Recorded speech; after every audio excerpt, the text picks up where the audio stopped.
Magic, murder all gangsters in Chicago.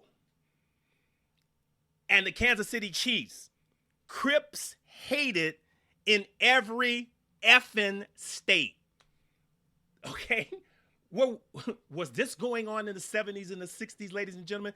They had gangs in the 70s and 60s, but it's not public. It's not only publicized, but they were not as prevalent. And they walk around mainstream, and a lot of individuals, a lot of organizations don't denounce that type of behavior because most of these gang members are minorities, and you don't want to get on them like that because you're going to be called racist. So you kind of like treat them with a long-handled spoon. You know, if you don't have to cross them, you don't say anything. And if you do have to cross them, you're kind of like, okay, you know, I'm cool, I'm good. But, you know, you go your way and I go mine. There's nothing in there which you're trying to mix up and try to talk because you know what they are, you know what they're going to do. So this is the mentality, folks, of the sports fan today. You can't even root for another team, the opposite team that a particular group likes. This is what I don't understand. Okay, I was born and raised in San Francisco. I'm the biggest San Francisco Giants fan. I'm the biggest San Francisco 49ers fan. The biggest Golden State Warriors fan. I don't care what kind of jersey you wear. I don't care who you like other than my team. Because if there was not another team, who would I play? I'm thankful that there's other teams. I don't like them. I professionally, sports-wise, hate them, like the Dodgers, who are public enemy number one. I hate them, but I'm glad they're there. Who are we going to play if there's no other team to play? We're going to just walk around and just say, oh, we're number one because, oh, yeah, you're the number one because you're the only person, you're the only team in the league. So why are you hating on the other team, and then why you are affiliating that person that is wearing that jersey or wearing that hat, and now you want to beat them up? Now you want to take them down. You got to have somebody to play, idiots. I don't get it. You know, it's something that it's just the kind of like subculture mentality, and it's brought on into sports. And like I said, I've been a long-time sports fan, and it's really sad to me how things have changed and how people are looking at sports these days. So take, for instance, this man named, this basketball player, former NBA player. His name is Mike Scott. At the time, he was playing for the Philadelphia 76ers. Okay, one of the worst cities in the United States in any kind of way you can think about it. Forget the Liberty Bell and the Ben Franklin Bridge and the cheesesteak sandwiches and all that kind of stuff. Philly is the hood, okay? First of all, outside the stadiums. And inside the stadiums, they are known as the toughest, the worst, not even say worst fans, but the meanest, unforgiving, unflappable fans there are in all of sports. They will turn on you like Benedict Arnold. And this guy named Mike Scott at the time was playing for the Philadelphia 76ers. Now, he was never drafted by the Sixers. He wasn't a blue blood, homegrown 76ers draft. He's one of those guys who was drafted in 2012 by some other team, and he bounced around the league, and he somehow ended up in Philadelphia in his last season. That was in 2019 or maybe even 2020. Mike Scott decides that he was going to go to a Philadelphia Eagles game. Now, Mike Scott is originally from the D.C. area. So you're from the D.C. area. Who do you like? I'm not going to say that word, that Washington football. I'm not in that. They're the Washington Redskins, okay? So when you live in D.C., when you live in Virginia, chances are you've been to RFK Stadium and you are the fan, or you are a fan of the Washington Redskins. Nothing wrong with that. So Mike Scott goes to a Philadelphia Eagles game and playing his team, the Washington Redskins. But he wears a Washington Redskins jersey at a Philadelphia Eagles game while in the parking lot at a tailgate or one of the tailgates. Certainly all the right in the world to do so. But a huge, huge, huge mistake. Eagles fans are certainly happy about this opening game win, but they're also not surprised that when a star who plays in that arena shows up over in this stadium wearing the away team's jersey, there were some problems out here. Mike Scott recorded under a tailgate tent surrounded by Eagles fans. The video shared on social media shows the crowd taunting the Sixers forward, who is wearing a Redskins jersey. And then things get physical, with punches thrown and some people falling to the ground. Others try to restrain the people fighting. Fans who saw the video are split on the whole thing. Why would you wear a Redskins jersey as a Philadelphia player to the link? He's going to do what he's going to do. But I appreciate that. Scott is originally from the D.C. area and arrived in Philly last season. I like Mike Scott. I like him. He's gained fans on the court and off, participating in events, even serving ice cream.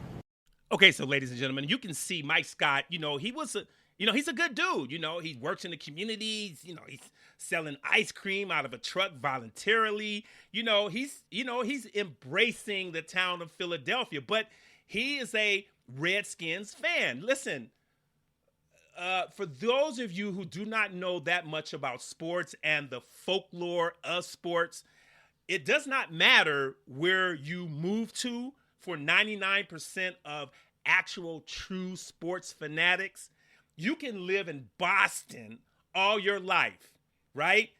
And then you can get a job in Phoenix, Arizona, okay? You are going to be a Red Sox fan. You are going to be a Celtic fan. You are going to be a New England Patriots fan till the day you die.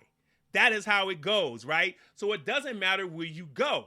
And he's from D.C., he's from Virginia, so he is a true Redskins fan. But but people are like, oh, dude, you play for the team, for the Sixers, and you wearing it. Who cares? Does that make your team any less chance to win because this dude who even play just because he plays for the Sixers, whoever he is wearing a Redskins jersey? I know the Redskins is it's a division foe. It's one of their rivals. It's like the Cowboys and the New York Giants. But still in all, you wear what you want to wear. Let him wear what he want to wear. Man, they got into a fight. They pummeled this guy. And, people are like, they're drunk. And like I said, all that stuff played into it. So this is the kind of thing that goes on at NFL games. Like I said, they had a big fight earlier this year at a Pittsburgh Steelers game, obviously preseason, and it went viral. There were, 7, 8, 10 people involved. It started or it kind of escalated when somebody threw beer on someone, and the fight was on. So, ladies and gentlemen, football, the NFL, mainly the NFL,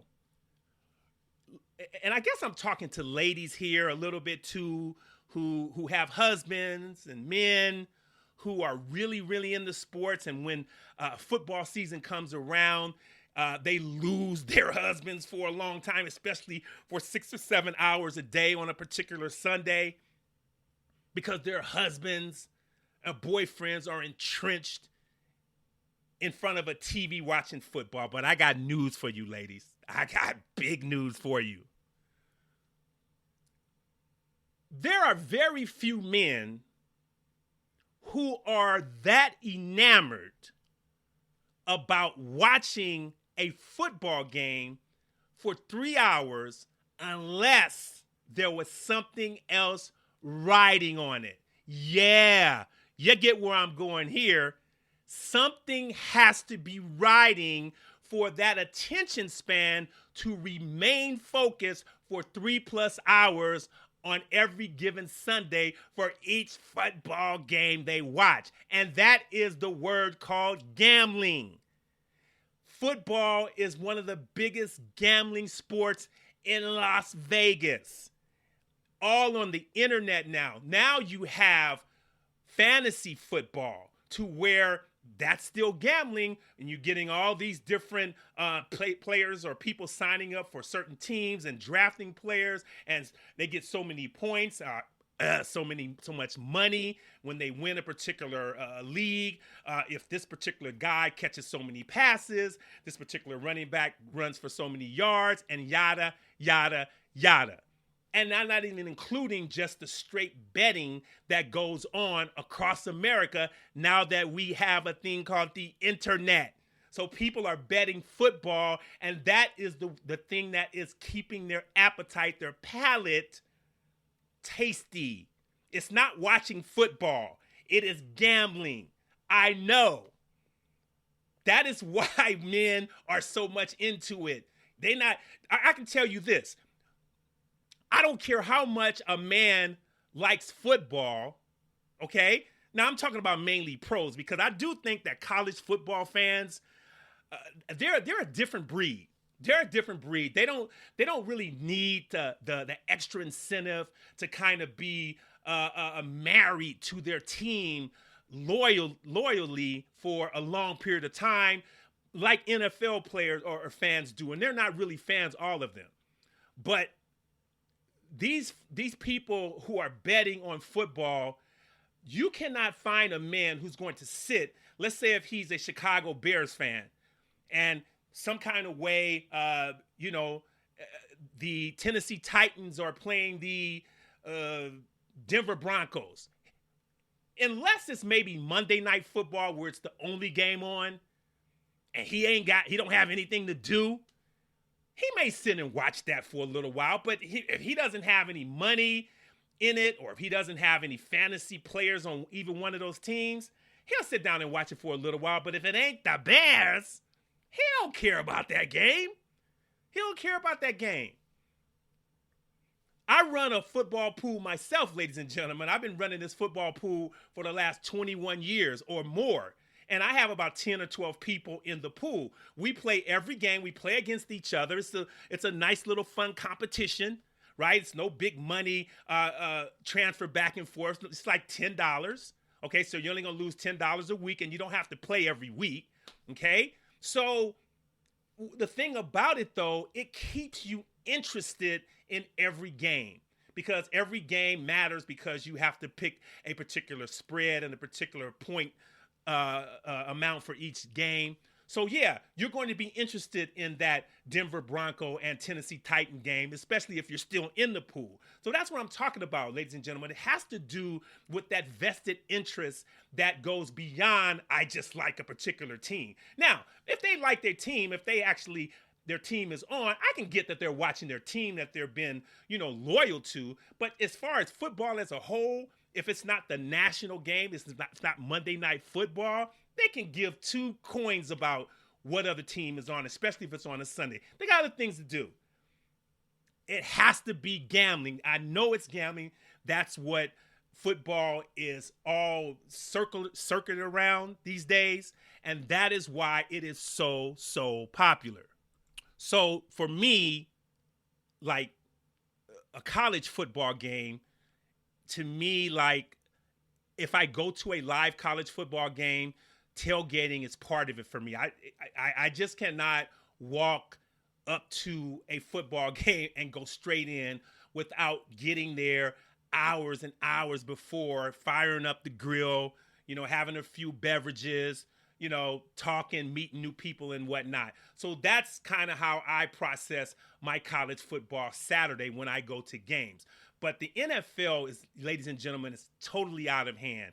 It's like I said, that element is different. It's gang mentality, and it's very, very dangerous. And, if I had a big family, like a bunch of kids, I feel for men who take their wives and their kids trying to enjoy a Sunday afternoon at a football game, and they're going to witness maybe not harassment towards them, but they're seeing it in the stands near where they're sitting at, and it can be a terrible experience. And I can see why they would do like I did and say, you know what, never coming back to another game again. And that is what it has come to, folks. It's not the same like the 70s and the 80s. It's turned into just a wild fest of fighting, drinking, and, you know, who can I humiliate so I can get some laughs and likes and think people can look at me and think that I'm a tough guy. That's what it's turned into. And